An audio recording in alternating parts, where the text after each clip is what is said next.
donc ce motif de l'herbe, dans ce tableau d'Émile Bernard, il prend une toute autre dimension.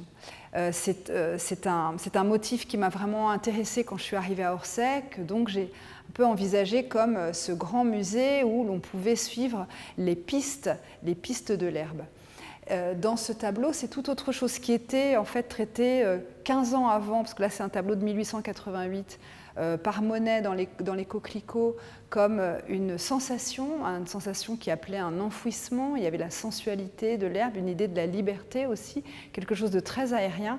Là, ça devient complètement autre chose, c'est symbolisé. C'est un tableau que je ne connaissais pas, c'est un tableau que j'ai découvert et que j'aime énormément, aussi parce que voilà, il présente donc cette jeune fille Madeleine rêvant les yeux ouverts, couchée dans l'herbe. Et on voit là que l'herbe, elle est donc symbolisée et que c'est une herbe réminiscence, c'est une herbe rêverie. C'est un tapis où rêver. Madeleine a les yeux ouverts. On voit aussi que ce que j'aime énormément, c'est que cette herbe piquetée de marguerites, finalement, de petites fleurs blanches, et l'avenne en haut qui coule derrière les arbres, finalement, dans la tenue, dans la robe de Madeleine, dans cette espèce de vert dont Jacques Cottet, j'aime beaucoup cette citation, dit que c'est la couleur qui accorde la nuit et le jour. Et là, on peut dire qu'elle accorde donc la rivière, les prés. Et puis, c'est un bois symbolique. Il y a ces grands fûts noirs. C'est les bois de l'Avenne, autour de l'Avenne. Et le corps de Madeleine est un peu comme une gisante. On dirait d'ailleurs une espèce de bas-relief.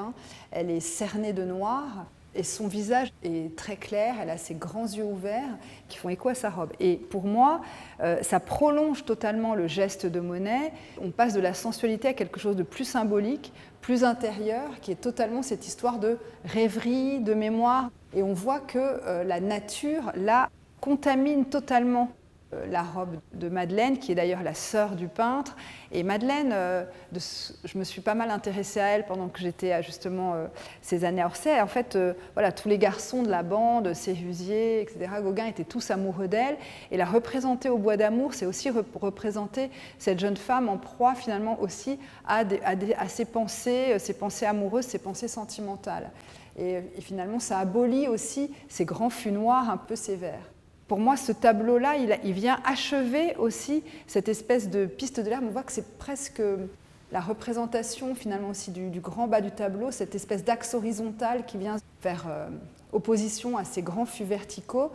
Finalement, cette représentation du bas du tableau, on dirait qu'elle est presque solide, minéralisée. On n'est plus dans l'impressionnisme de Monet, mais beaucoup plus dans quelque chose de symboliser et finalement pour moi qui regarde immédiatement vers la poésie. C'est un tableau pour moi qui regarde immédiatement vers la poésie.